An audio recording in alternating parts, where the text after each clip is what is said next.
Madam hi అంటే తిడతారేమో, ఈరోజు నేను నమస్కారం అండి అని చెప్పాలి. నమస్కారం అండి. నమస్కారం తల్లి. ఈరోజు నా దిల్ సే విత్ మీ అంజలి కార్యక్రమంలో డాక్టర్ అనంతలక్ష్మి గారు నాతో పాటు ఉన్నారు. యాక్చువల్గా డాక్టర్ అనంతలక్ష్మి గారిని అడగడానికి నా దగ్గర బోల్డ్ అని క్వశ్చన్స్ ఉన్నాయన్నమాట. కానీ మేడం నాకు ఇంతే టైం ఇచ్చారు. ఆ టైంలో అడగడానికి మ్యాక్సిమం ట్రై చేస్తాను మేడం, లేకపోతే సెకండ్ పార్ట్కి మీరు కొంచెం మమ్మల్ని దయదలచాలి. ఓకేనా? తప్పనిసరిగానమ్మా. డన్. ఏంటి అసలు మీ ఏజ్ ఎంత అసలు ఇప్పుడు? 69 నడుస్తోందమ్మా. అవునా? నేను అసలు నిజంగా నమ్మలేకపోతుంది. ఇప్పటికీ నేను 1950లో పుట్టాను.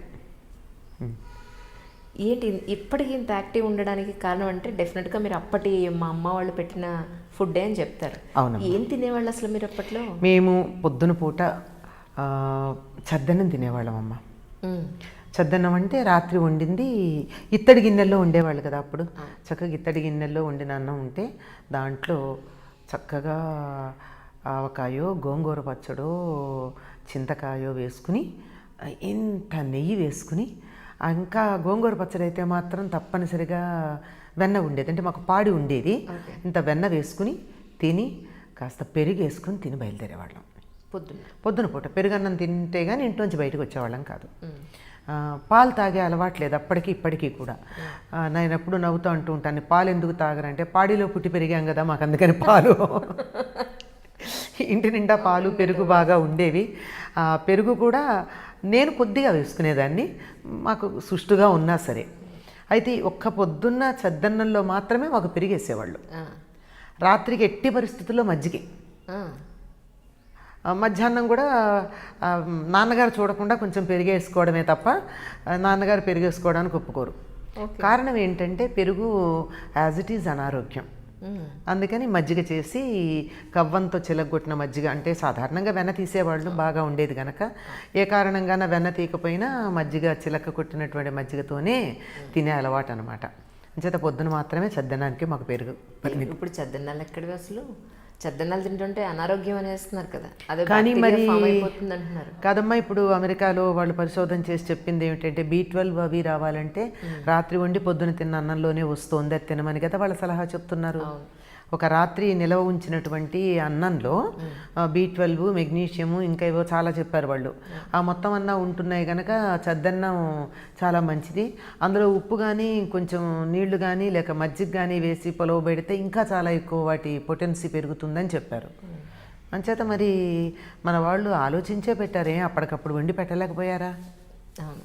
మన సాంప్రదాయమైన వంటలు ఏవైతే ఉన్నాయో, మన భారతీయ సాంప్రదాయంలో ఉన్న పాతకాలపు పద్ధతులన్నీ కూడా ఎంతో సైంటిఫిక్ రీజన్స్ కలగలిపిన ఉన్న జీవన విధానం అంది. ఒక్క మాటలో చెప్పాలంటే మన ఇళ్లలో అమ్మమ్మలో బామ్మలో చెప్తే వినే పరిస్థితి లేదు. ఎవరో out side of the country, అవును, విదేశీయులు పరిశోధన చేసి ఇలా అని చెప్తే ఓహో అవునా అని అప్పుడు మన వాళ్ళు కానీ దాన్ని నమ్మే పరిస్థితి లేదు ఈరోజు. మరి ఇప్పుడు కూడా నేను అందులో ఉండేటటువంటి పోషకాల పట్టికంతా చెప్పలేదు కదమ్మా.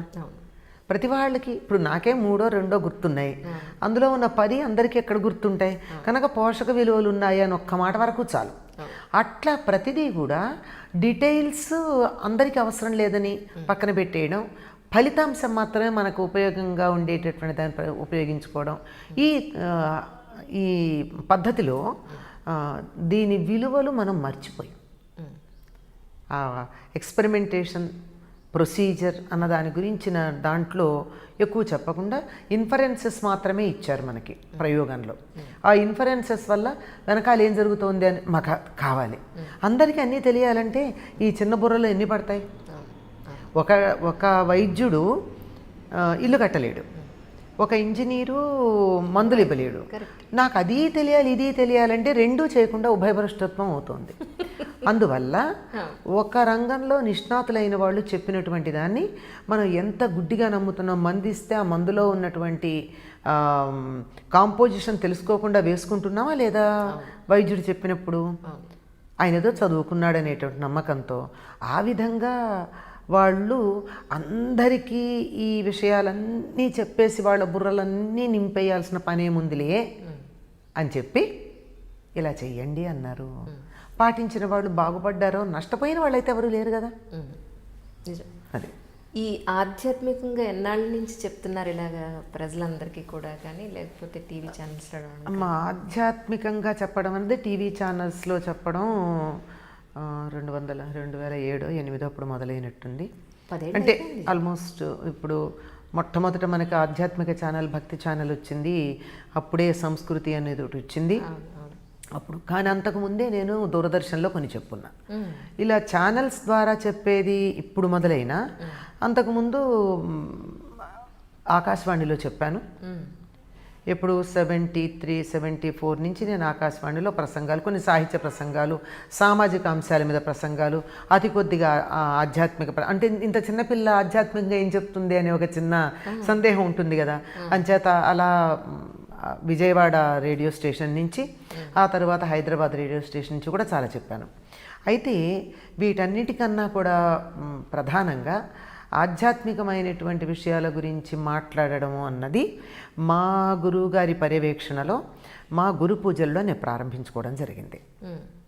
అంటే అది ఎప్పుడంటే 1971 ప్రాంతం నుంచి, అంటే నాకు 21 ఏళ్ళు ఉన్నప్పటి నుంచి ఆధ్యాత్మిక విషయాలని ప్రస్తావించుకుంటూ ఉండడం, ఆ సభల్లో పాల్గొనుతూ ఉండడం. ఎందుకంటే ఒక మంచి ఉపాధ్యాయుడు ప్రేరణ ఇస్తాడు. సామాన్యమైన ఉపాధ్యాయుడు పాఠాలు చెప్పచ్చు, కొంచెం సంతోషం కలిగించవచ్చు, జ్ఞానాన్ని ఇవ్వచ్చు. కానీ ఒక ఉత్తముడైనటువంటి ఆచార్యుడు తన ప్రవర్తన ద్వారా ప్రేరణ కలిగిస్తాడు. ఆ ప్రేరణ కారణంగా ఆయన చెప్తున్నటువంటి వాటికి మేము అలా సమ్మోహితులమైపోయి, అసలు తన్మయత్వంలో ఉండిపోయి, ఆ విధంగా మేము ఎప్పుడైనా ఒక విషయాన్ని అర్థం చేసుకోగలమా, అర్థం చేసుకుని మేము అవగాహన చేసుకుంటామా, అవగాహన చేసుకుని ఆచరణలో పెట్టగలమా, ఆచరణలో పెట్టింది ఇతరులకు చెప్పగలమా అన్నటువంటి తపన ఉండేది. ఈ తపనతో 1971 ప్రాంతం నుంచి, అప్పటి నుంచి అడపాదడప మా గురువుగారి పర్యవేక్షణలోనే ఎక్కువగా ఆయన వింటూ ఉండగానే, ఎందుకంటే తప్పులు చెప్తారు కదా, బయట వాళ్ళు ఎవరో మనలో తప్పులు బట్టి తిట్టే కన్నా మన గురువో, మన అమ్మో, మన నాన్నో మన తప్పులు సరిచేస్తే మనకి సంతోషం. వాళ్ళు బాగుపడాలని తప్పులు సరిచేస్తారు తప్ప మన్ని ఎద్దేవా చేయడానికో, మన్ని అవమానపరచడానికో చేయరు కదా. అంచేత అలాగే చెప్పుకున్నాం. వారి ప్రోత్సాహమే ఇప్పటికైనా నేను మాట్లాడుతున్నానంటే వారు, నేను ఒక మౌత్ పీస్ లాంటి దాన్ని అని చెప్పుకోవాలంతే. విషయం అక్కడి నుంచే వస్తుంది. అప్పటి నుంచేనమ్మా సుమారుగా 71-72 నుంచి ఆధ్యాత్మిక ప్రసంగాలు, సాహిత్య ప్రసంగాలు. సాహిత్యానికి ఆధ్యాత్మికానికి చాలా దగ్గర సంబంధం ఉన్న సంగతి చాలా మర్చిపోతూ ఉంటారు. సాహిత్యాన్ని నిజంగా అధ్యయనం చేస్తే అది ఇచ్చేటంత ఆధ్యాత్మిక వికాసం, సామాజికమైనటువంటి స్పృహ, వ్యక్తిత్వ వికాసం ఇంత అంత కాదు.